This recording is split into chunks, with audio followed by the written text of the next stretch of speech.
sign, Aquarius, Gemini, and Libra. Kumusta po kayo guys? Okay, so air sign, maraming salamat po sa walang sawang pagsubaybay sa ating pong daily gabay. And kung ikaw ay bago pa lang sa ating channel, mag-subscribe na po kayo. And i-click mo na rin yung ating notification bell para lagi po kayo guys updated sa ating mga bagong upload. Okay, so air sign, tignan natin ano bago yung gabay kapalaran. Air sign, gabay kapalaran po ni air sign.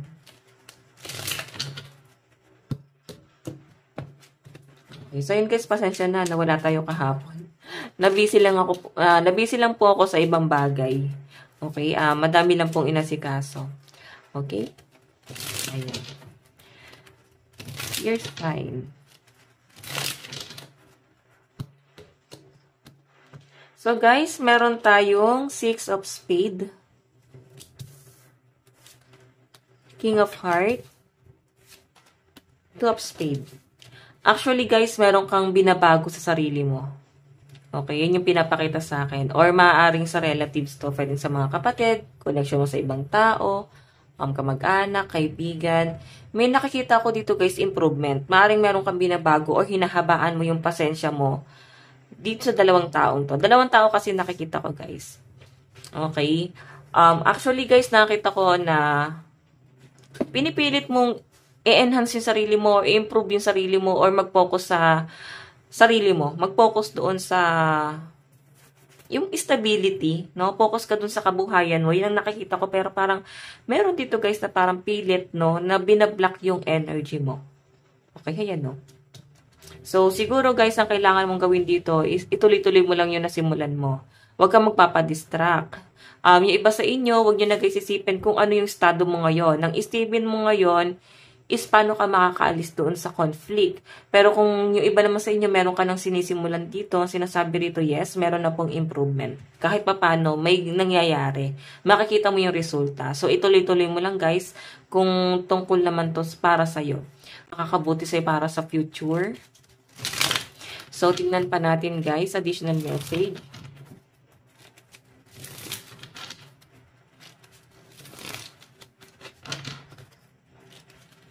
Tingnan natin.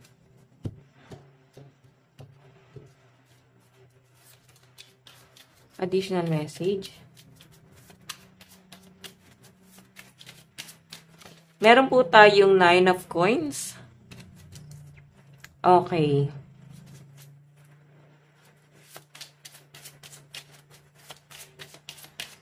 Actually guys, ito 9 of coins, ano to kagaya ng sabi ko kanina, nakapokus ka sa stability mo, nakapokus ka sa pagpupundar, nakapokus ka sa future husband mo, or sa future wife mo. Marami ako nakita rito guys, plano nyo ng person mo para sa future nyo dalawa. Okay, yan yung nasa-sense ko rito. Kumbaga, ang ganda ng plano sa ng person mo, kumbaga para sa inyo talaga, para sa pagpapamilya. So I think yung person mo, napaka-mature niya, pagdating sa hanap buhay, magaling siya sa pagkontrol ng pera, no? Yung iba rito guys na in relationship, no? Pero kung ikaw naman ay single, maaring may nag-guide sa inyo air sign, kung paano mo i-manage yung pera mo. Okay? Sa mga single. Sa mga complicated naman guys, ayan. Bakit may complicated? Siguro meron dito guys, walang label. Or pwedeng friends with benefits. Pag ganyan guys, nakita ko maganda ang daloy ng pera ng iba sa inyo. And siguro guys, hindi ka talaga ayaw mo talaga ng commitment, no? Gusto mo na naman pag-isa, gusto mo lang i-enjoy, yung tipong may partner pero hindi mo matawag ng partner yung taong yun. Okay, okay ka na sa ganun. Yung iba rito guys na complicated, no? So, tignan natin guys, additional message. Meron tayong the moon. Intuition, dreams, and illusion. Actually, guys, ito nakikita ko rito, marami daw pong tinatago. May mga tinatago. Ano ba yung source of income? Or maaring nafe-feel mo, guys, dito kung sino yung totoong tao. Kung sino yung pure yung intention sa'yo. Okay? So, nakikita ko dito, guys, ayan, iwasan na natin, guys, yung pag-iisip na maraming naiinggit sa atin. Iwasan na natin yan, guys.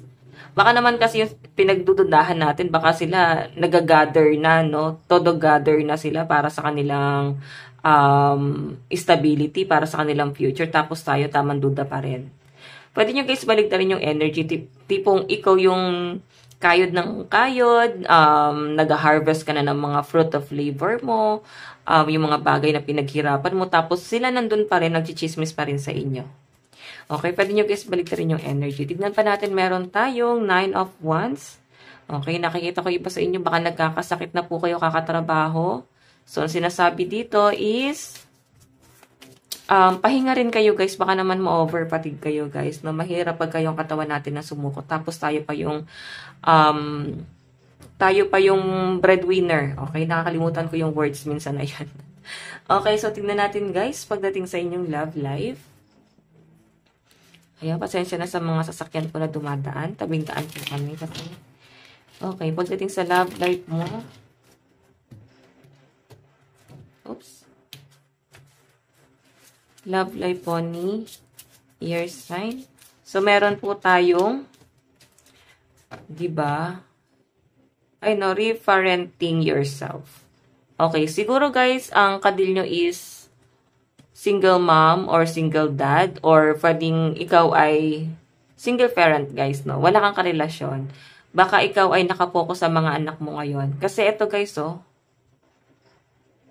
parang focus muna sa sarili tapos sa mga anak. Yun ang nakikita ko. Malakas ang energy ng mga single na nasagap natin dito. Siguro yung self na to is nagpo-focus ka dun sa improvement mo, sa buhay mo. Okay? May binabago ka muna sa sarili mo. So, tignan natin guys. Pagdating naman po sa inyong pagdating po sa inyong kaperahan. So, ayan guys, sa mga in relationship naman, maaring ikaw, siguro ito na yung pinag-uusapan niya ng person mo. Okay, na bumuo na kayo ng pamilya, kumbaga parang ready na siya na magkaroon talaga ng anak. Okay, kahit hindi pa kasal or kung kasal na kayo. Maring ito na. Para bang ready na, kumbaga yun na lang talaga yung kulang. Anak na lang yung kulang. No? Kumbaga meron na kayo guys na umpisahan ng person mo.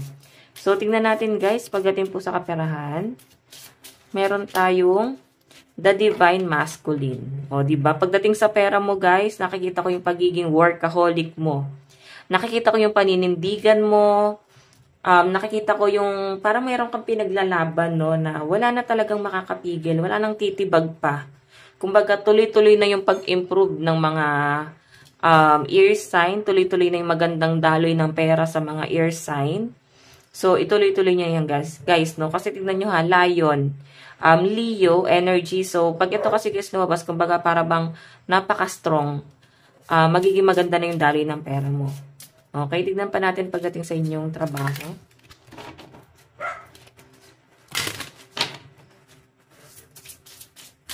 Okay, so guys, meron tayong emotional freedom. Okay, so pagdating sa trabaho nyo guys, siguro nandun ka na sa point na napapagod ka. Nawawalan ka ng passion dun sa trabaho mo. Parang gusto mo na ng mag-change ng career, maka-experience ng mga bago. Parang gusto mo ulit ng fresh ulit, bagong tao ulit. Yun ang nakikita ko. Or pwede meron kang pagbabagong gagawin sa trabaho mo. Yung iba sa inyo guys na nagbi-business, so I think gusto mo pa ng ibang business, no? Pwedeng ganon, na parang ayaw mo guys mag-focus lang sa isa, no? Kailangan marami ka resources. Yan ang nakikita ko sa inyo. Kumbaga, kailangan makapag-build ka na ng empire mo. And parang gusto mo na lang dito is pahinga ka na lang habang nag-gather ka in real life, no? Okay? Kumbaga, kumikita yung pera mo, kumikita yung hanap buhay mo na wala kang ginagawa. Mga tao mo na lang yung magmamanage. Okay? May ginagawa ka man, hindi na ganun guys kapagod. So, tignan natin guys, pagdating naman po sa inyong mga kaibigan. Meron tayong commitment. O, diba? Sabi ko sa inyo may mga nga dito, para bang friends with benefits or conflict, wala silang relasyon. Okay, gusto niyo ganyan? Kumbaga, wala pa kayo guys masabing hindi pa kayo guys totally connected sa isa't isa, pero may usapan na kayo nitong taong to. Siguro kaya ganyan is ayaw pa kasi guys ng isa sa inyo na mag-commit Baka inaaral pa. Tingnan natin pagdating naman po sa family. Meron tayong yin and yang.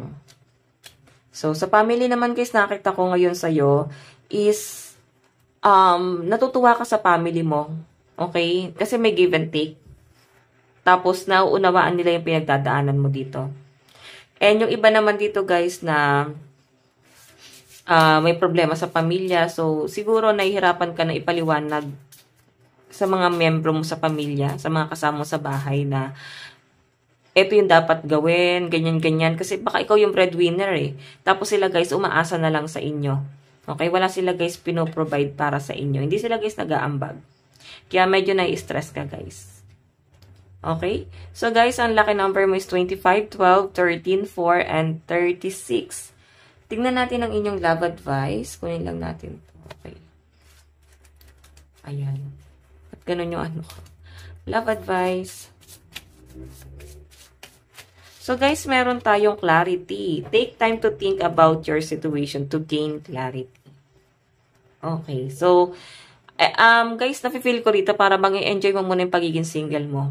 Kailangan buuin mo muna yung sarili mo. Yung tipong balanse ka na mag-isip. Ganon. Yung tipong hindi natin kailangan ng karelasyon dahil hindi natin kailangan ng relasyon dahil nagbe-benefit sila sa atin or may nagbe-benefits tayo sa kanila. Kailangan, guys, nandun yung pure intention. Dapat pure intention ka dyan. Or pwede yung person mo. Okay? Nafe-feel mo siguro sa person mo na baka gagamitin ka, may doubt ka. Pero nakita ko na unti-unti naman kinukuha ng person mo yung tiwala mo. Okay, so tingnan natin guys. Ano pang inyong advice? Kunin ko lang ito. Meron po tayong gold. You don't need someone else to fix you. Diba? Diba? So, mas magiging creative ka pa nga habang binubuo mo yung sarili mo. Kaya siguro guys, mas malakas ang energy ng mga single dito. Kumbaga para bang mag-isa talagang nagpaplano, mag-isang binubuo yung sarili. Ganun naman yun guys eh. Hindi mo kailangan ng kahit na sino para lang mabuo ka. Ang kailangan mo dito, buuin mo yung sarili mo. Kasi habang binubuo ka nila guys, nasisira naman sila. Kasi yung energy guys, na-absorb mo na yung positive energy nila, na ililipat na nila sa inyo, tapos wala ka pa rin natutunan. So, kailangan guys, may natutunan ka na. Mahirap kasi guys na, para bang, kinukuha natin yung energy nila, tapos sila na yung nadadown, sila na yung may mga pinagdadaanan. Okay? Minsan kasi guys, pag negative yung energy natin, na ipapasa natin yan sa ibang tao. Tapos sila na yung down na down. Yun yung sinasabing, energy exchange.